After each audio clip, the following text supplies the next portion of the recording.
लोग उनकी बातों को सुन रहे हैं, नारे भी लगा रहे हैं, वाह वाह भी कर।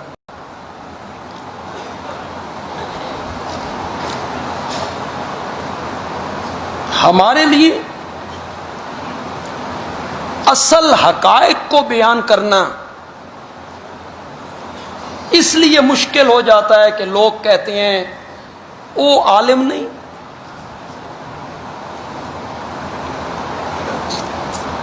वो कितना बड़ा खतीब है, आलिम है, मुकर्रिर है,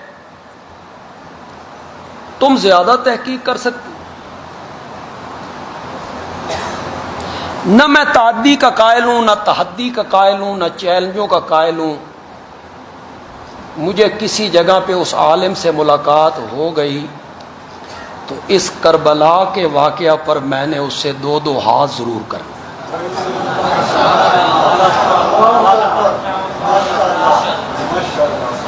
आपके पास क्या दलील?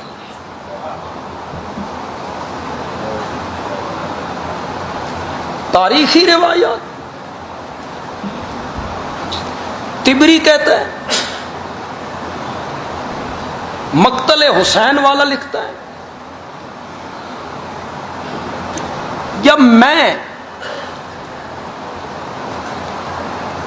अल्लाह के बंदे, जब मैं और ये मुसलमान अपने आका की हदीस को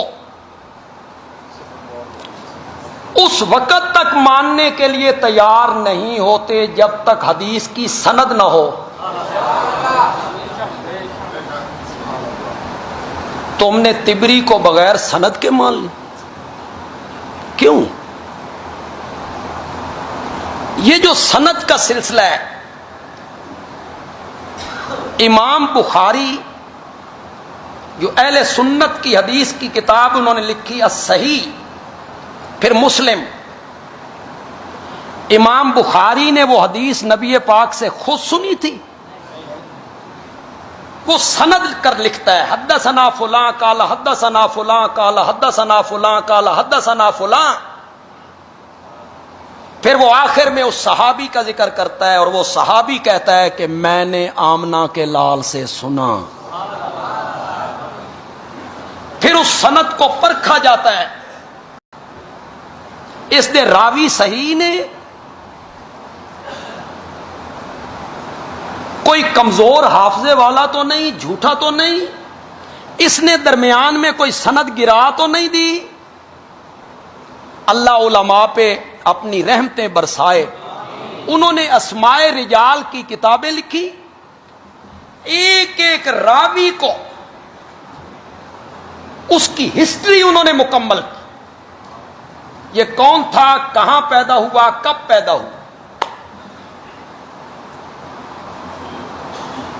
मैं उसकी एक मिसाल आपको देता हूं।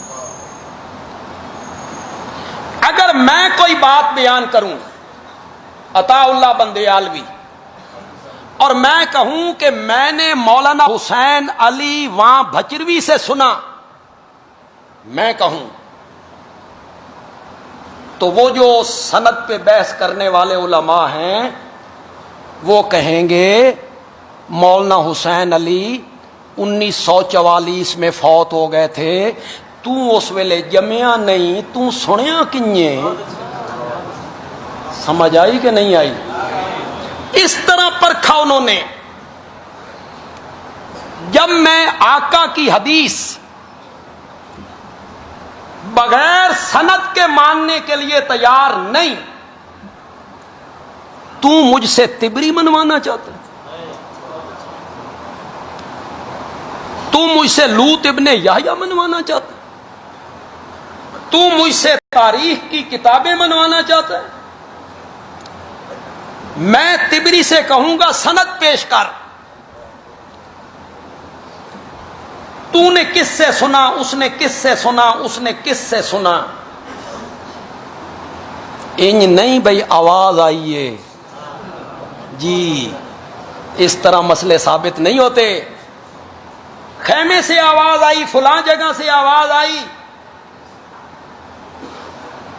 हजरत हुसैन घोड़े पे चढ़ने लगे तो जैनब ने यूं कहा ज़ैनुल आबिदीन को उन्होंने यूं कहा, मैं तुझसे पूछना चाहता हूं, ये ज़ैनब ने यूं कहा, ज़ैनुल आबिदीन ने यूं कहा, तैन किस दसिया?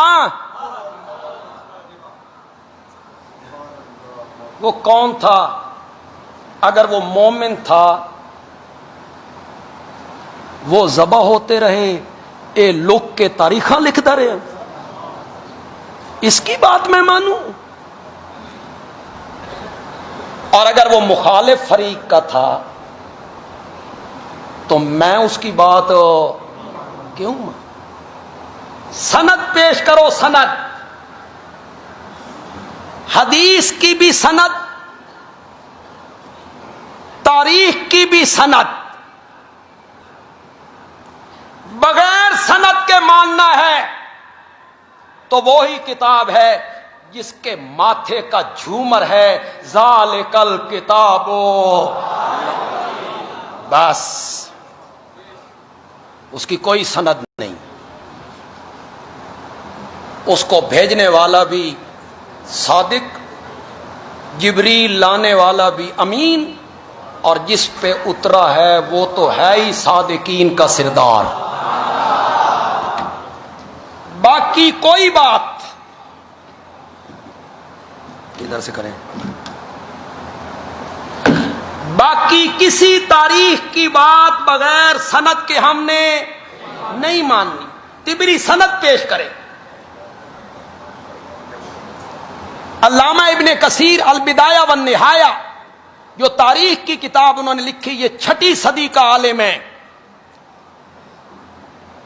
वो जब वाक़या करबला को नकल करते हैं अल बिदाया वन निहाया में, तो लिखते लिखते लिखते लिखते आखिर में आके हाफिज इब्ने कसीर कहते हैं, मेरा दिल ते नहीं सी करदा लिखण नू, लेकिन तिबरी ने लिख दिया है तो मैंने भी।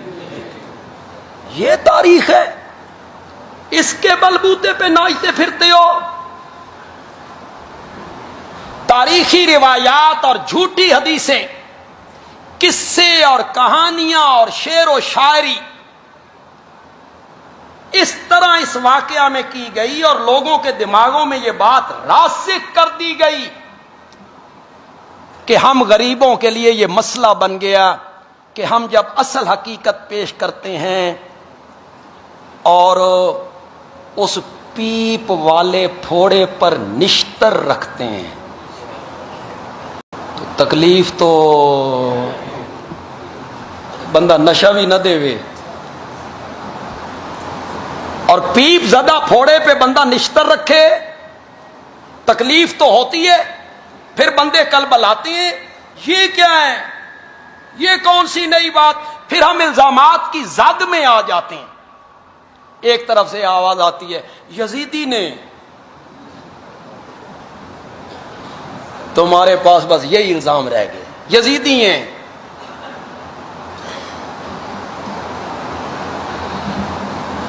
मैं क्यों यजीदी हूं? खुदा दी कसम है, मैं यजीद नूं नहीं वेख्या,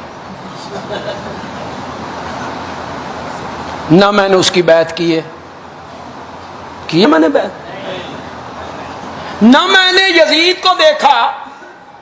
खुदा के लिए आप में जो तारीख जानने वाले लोग हैं ना, थोड़ी ये मेरे को तकरीर करवाओ। तुसी तकरीर कराने का मतलब है कि मैं इशारा करूं तो तुम बात इस तरह करो कि मुझे समझ आ जाए भी इन्होंने पहले पता सी। थोड़ी सी आवाज लगाएं आप मेरे साथ। मैं क्यों यजीदी हूं?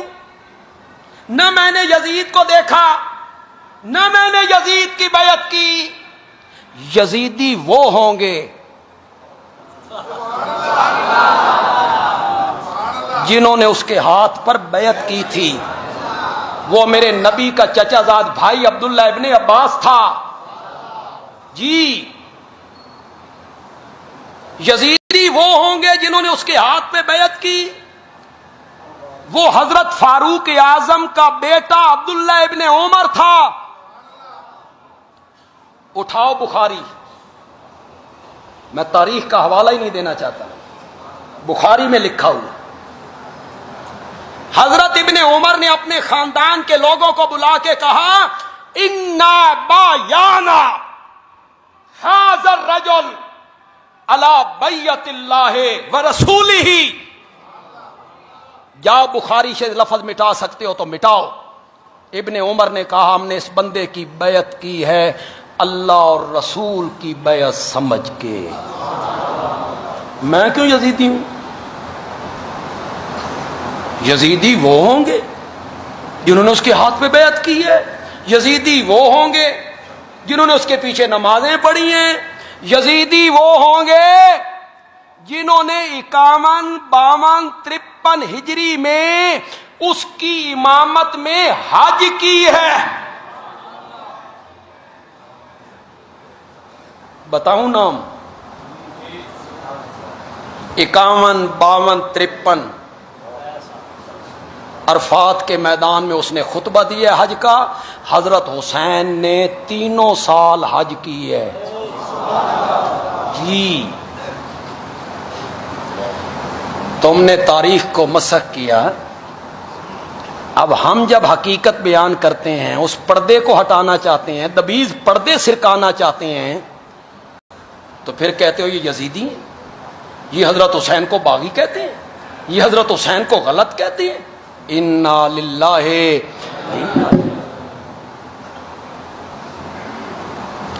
यजीद का और सैयदना हुसैन का क्या तकाबुल है जी?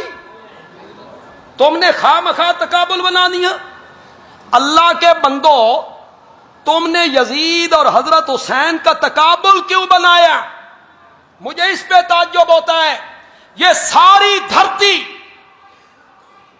यजीद जैसे लोगों से भर जाए, हजरत हुसैन के कदमों को भी हाथ नहीं लगा सकते, नहीं लगा सकते। कहां यजीद औरो जट्टा दिन गिट्टा किथे ते भरबिट्टा किथे, किथे गिट्टा ते किथे भरबिट्टा। इनकी क्या निस्बत है आपस में?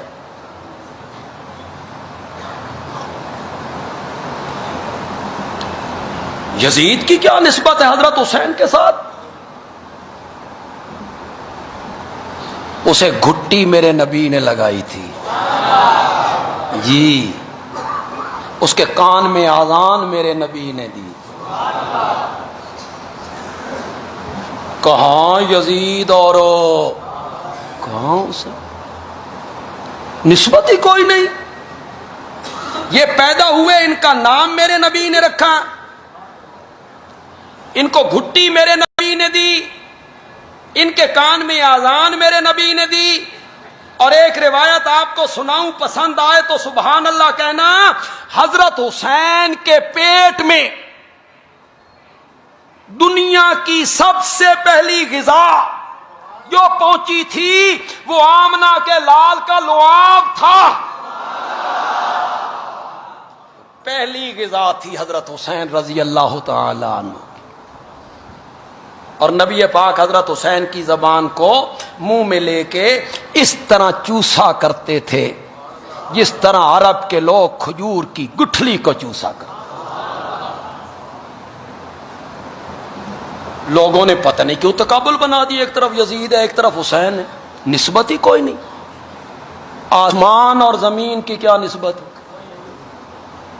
अरश और फरश की क्या निस्बत है? आफताब और जर्रे की क्या निस्बत है?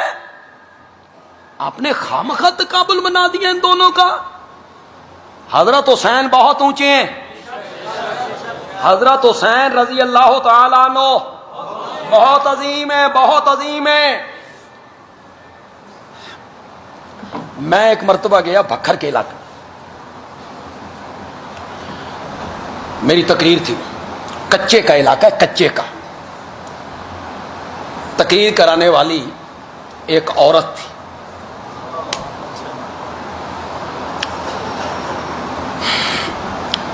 हमारे यारों ने वो जलसा जिस जगह पे था वहां पाबंदी लगवा, इत्थे जलसा नहीं हो सकता। वो साडे अपने ही सन, अपने थे हमारे, अपने ही बाज़-औक़ात करते रहते, हमारे अपने थे। वो उस औरत ने जो मर्द आगे किया हुआ था भी तू इंतजाम और इंसराम करना, वो बड़ा घबराया। भाई बंदियालवी साहब पहुंचने वाले ने इत्थे जलसा नहीं हो सकता, उस बंदे की सारी बरादरी